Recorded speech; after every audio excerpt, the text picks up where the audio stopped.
You think America doesn't win wars anymore? You're wrong. We just don't need to win them the way we used to. This isn't World War Roman II. This isn't about planting a flag in the dirt and marching home to a parade. No, this is 21st century warfare. It's cold, it's calculated, it's invisible, and that's exactly how we want it. Back then, wars were black and white. Lines drawn, enemies clear, goals simple. Now the battlefield has shifted. It's no longer about territory. It's about control, influence, dominance without detection. So you say, America lost in Afghanistan, we pulled out. What did we gain? We gained experience, intel, tech development, geopolitical leverage, and we exposed every single player on the board. That's not losing, that's learning, that's adapting. You think we're not at war, we are, every single day, but it's not just bullets and boots now. It's cyber, it's satellites, it's economic pressure, we crash currencies. We crush regimes from thousands of miles away, and we don't even make the front page. You think because there's no victory parade, we're not victorious. You're living in the past. This isn't about waving flags. This is about pulling the strings quietly, decisively. America doesn't fight for show. We fight for position, for leverage, for the upper hand long term. And that means sometimes we step back, not because we're weak, because we're calculating. You want flashy wins, go watch a movie. We don't need validation, we need results. We've redefined warfare, we've redefined power. And that's what makes us dangerous, because when we do decide to move, it's overwhelming, it's surgical, it's final. So no, we're not out here chasing glory. We're not out here conquering just to say we did. We're playing the long game, we're setting the board, we're watching every move, and when the moment comes, we strike. So don't confuse silence with surrender. Don't confuse strategy with softness. Because the quietest warrior is often the deadliest one in the room, and America is still that warrior. You look back at history, and what do you see? You see flags raised high, nations surrendering, treaties signed with pens still dripping in the blood of war. You see the black and white images of soldiers marching in victory, towns cheering, leaders shaking hands in front of cameras. That's what we used to call winning. That was victory, clear, defined, loud. Monumental. But this is not the 1940s. This isn't the age of charging battalions and land grabs. This is 2025, and war, it's changed. Today, the battlefield isn't always something you can step on. It's in satellites orbiting the Earth. It's in servers buried beneath bunkers. It's in stock markets, in oil prices, in internet cables laid beneath the ocean. You won't always hear the war drums. You won't always see the tanks rolling in. Because now we don't need to destroy a nation to defeat it. We just have to destabilize it. It's cyber warfare, economic sanctions, psychological pressure, strategic alliances. It's the long game, the quiet game. The type of warfare that doesn't show up on the evening news but shifts the balance of global power while you're sleeping. You think boots on the ground are the only sign of a war? Wrong. Boots mean exposure. Boots mean risk. And yes, sometimes they're necessary. But real power, real influence, it comes without having to raise a single flag or fire a single round. It comes from knowing when to act and when to not. That's the evolution, that's the strategy. We've reached a point where we can dictate the outcome without a formal declaration. We can disrupt regimes, control resources, influence elections, disable defense systems, all without a single soldier crossing a border. That's not weakness, that's control. You don't need a headline when you're holding the pen that writes the future. And that's what people don't understand. They want the grand moment, the flag raised over the battlefield, the victory speech, the ticker tape parade. They want the world to stop and recognize, yes, that was a win. But the world doesn't work like that anymore. And war doesn't either. This new kind of winning is quiet, invisible, deliberate. It doesn't come with fireworks. It comes with leverage, and that leverage, it changes everything. So no, we don't win wars like we used to. We do something far more powerful. We shape them, we steer them, and we control their outcomes long before they even begin. That's not less of a victory, that's mastery. The enemy doesn't play by the rules anymore. They don't line up on a battlefield. They don't wear uniforms. They blend in, hide, use civilians as shields. They use fear as a weapon and confusion as their ally.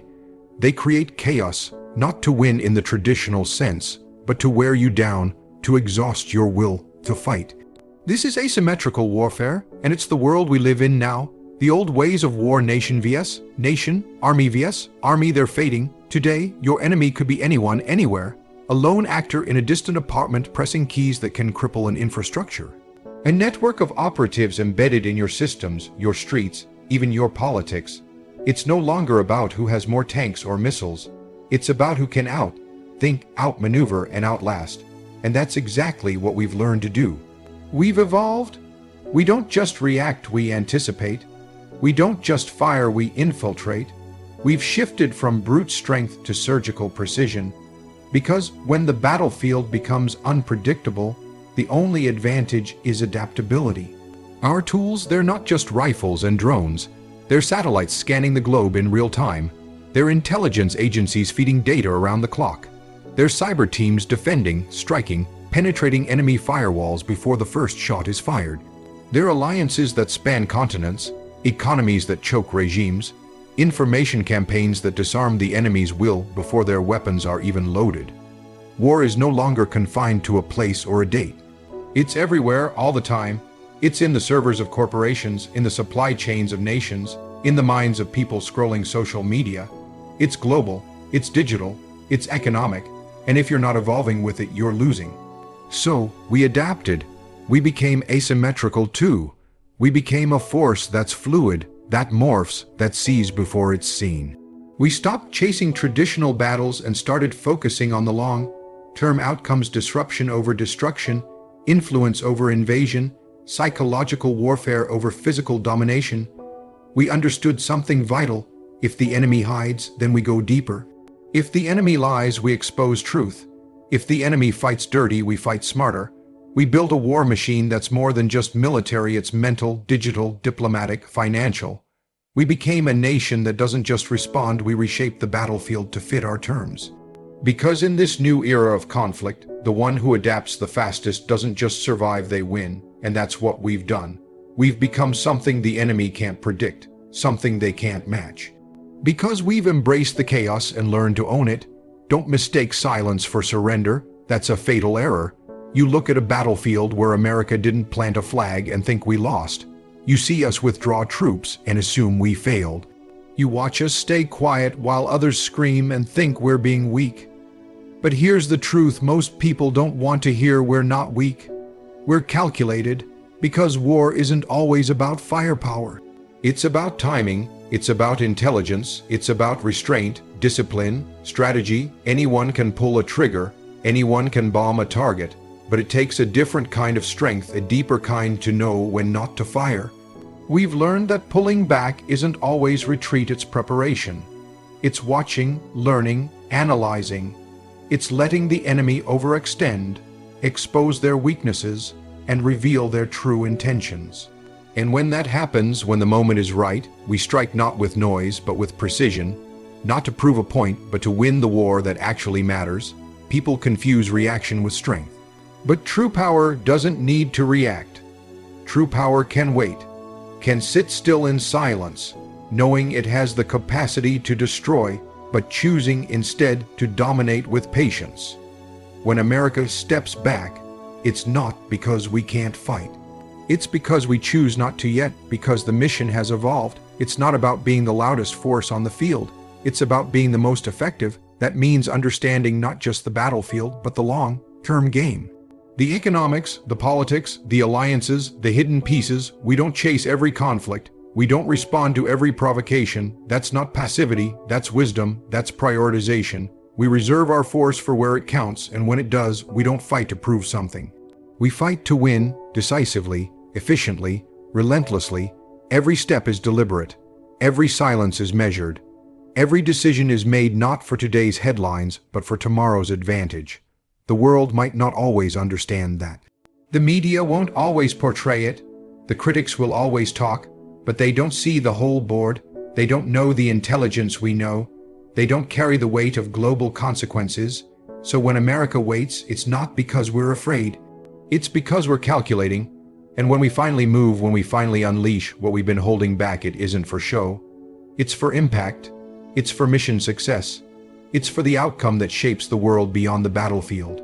That's not weakness, that's dominance, disciplined, patient, and precise. And that's how we win. You think war is still about land, about drawing new borders or planting flags in foreign soil? That's outdated thinking. That's history class. That's how it used to be. But this is the modern era, and in this era, territory isn't the real prize. Control is. Because the battlefield has shifted. The new objective isn't conquering ground, it's conquering minds. It's controlling how people think, what they believe, what they fear. It's about owning the narrative, because whoever owns the story controls the direction of the world. Information is the new terrain. Ideas are the new weapons, and if you can dominate the narrative, you don't need tanks on the streets. You need algorithms, media leverage, psychological tactics, influence campaigns that change the way an entire population sees the world without them even realizing it.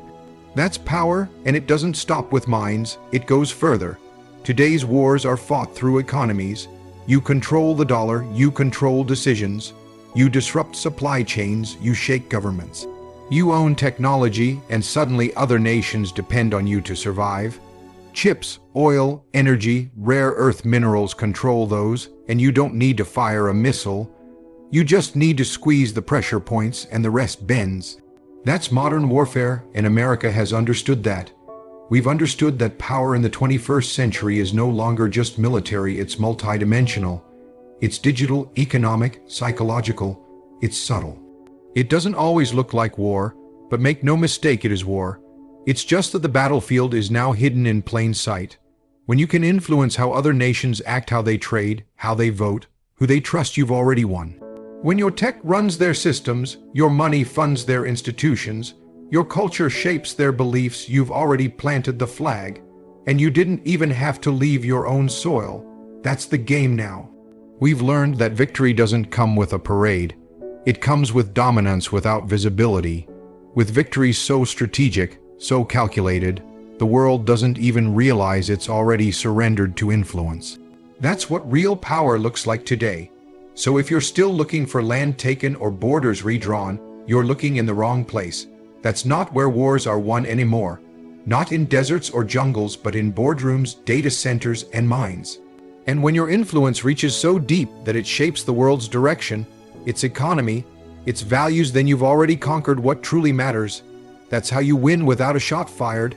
That's control. Victory isn't always loud. It doesn't always come with a banner, a broadcast, or a breaking news headline. There's no cheering crowd when a currency collapses under economic pressure. There's no parade when a cyber operation silently dismantles an enemy's infrastructure. But make no mistake, that silence doesn't mean defeat. It means something more dangerous. It means we're winning in the shadows. This is a different kind of warfare, a quieter one where success isn't measured by ground gained, but by systems disrupted. Where the scoreboard isn't a map, it's a server log, an economic report, a shift in global influence. This is the long game, and it's being played relentlessly. In this game, victory requires something stronger than brute force. It takes vision to see beyond the noise and into the core. It takes resolve to stay steady when the world demands action you're not ready to take. And it takes cold, calculated discipline to strike only when it's time, and not a second before. That's why you won't always see the win. You won't see our cyber teams working around the clock, disrupting enemy communications, neutralizing threats before they become headlines.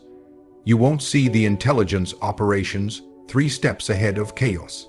You won't see the financial pressure building until the system cracks from within. And when that crack happens, it looks sudden, but it was planned all along. That's how modern victory works in the world. It's often too busy looking for spectacle to recognize strategy. They want the big moves, the loud moments, but loud doesn't last. Loud fades. Strategic dominance doesn't. There's no camera at the negotiation table when a country bends because they know resistance is useless. There's no microphone when a hostile actor pulls back because they've already been infiltrated. There's no celebration when an enemy realizes they've been playing on a board that was tilted from the beginning. But that's real victory. That's what happens when discipline becomes doctrine, when we stop chasing short-term headlines and focus on long-term control. It's not glamorous, it's not dramatic, but it's devastatingly effective. The world might not thank you for it, they may not even notice, but that's okay, because victory isn't for validation, it's for security, it's for the mission, it's for the outcome that keeps enemies in check and allies in confidence. So when you hear nothing, when there's no flag waving or celebration echoing through the streets, don't assume we've lost, assume we're working, assume we're watching, assume we're already winning in silence. Because that's the kind of victory that truly endures. You want to win, then stay ready, stay sharp, stay relentless, because wars aren't won in the heat of the moment, they're won in the preparation. In the years, sometimes decades, leading up to that moment, they're won through discipline, through strategy, through quiet, focused effort while the rest of the world sleeps. Complacency is the real enemy. It's not the bullet, it's not the bomb, it's the mindset that whispers, "We're good enough." It's the false belief that yesterday's victories guarantee tomorrow's safety. And the moment you start to believe you've done enough, that's the moment you lose the edge. That's the moment someone else, hungrier and more prepared, takes the lead. Victory belongs to the prepared, to the ones who train when no one's watching, to the ones who plan 10 moves ahead while others celebrate a single win, to the ones who don't wait for war but prepare for it every single day. That's what America does. We stay ahead, we train harder, we study longer, we build deeper alliances, we develop the technology, form the strategy, and control the chessboard before the game even begins. You think readiness is optional, then you don't understand the battlefield. Readiness is the difference between survival and destruction, between leadership and collapse, and we don't take that lightly. Because we know the enemy is always watching, waiting, and they won't give a warning shot. So we prepare, we analyze the terrain, political, digital, economic. We forecast the storms long before they show up on the radar. We rehearse the scenarios. We pressure test every weakness. We plan for what others can't even imagine. Because we know that when the time comes, there will be no second chances. Readiness isn't just a state, it's a culture. It's ingrained in who we are. It's the mindset that built every major victory in our history. And it's the mindset that continues to guard the future. The world moves fast, threats evolve, enemies adapt. And comfort kills, so we don't get comfortable, we stay ready, and we get sharper while others get slower. We understand that the mission never really ends. There is no finish line in the pursuit of national security, of global strength, of true dominance. There is only the next challenge and the next and the next. That's why we don't stop. That's why we don't settle. That's why we keep building, training, learning, preparing, because we're not interested in winning once. We're interested in winning always, and that only happens if you never let your guard down, if you stay focused, if you stay ready,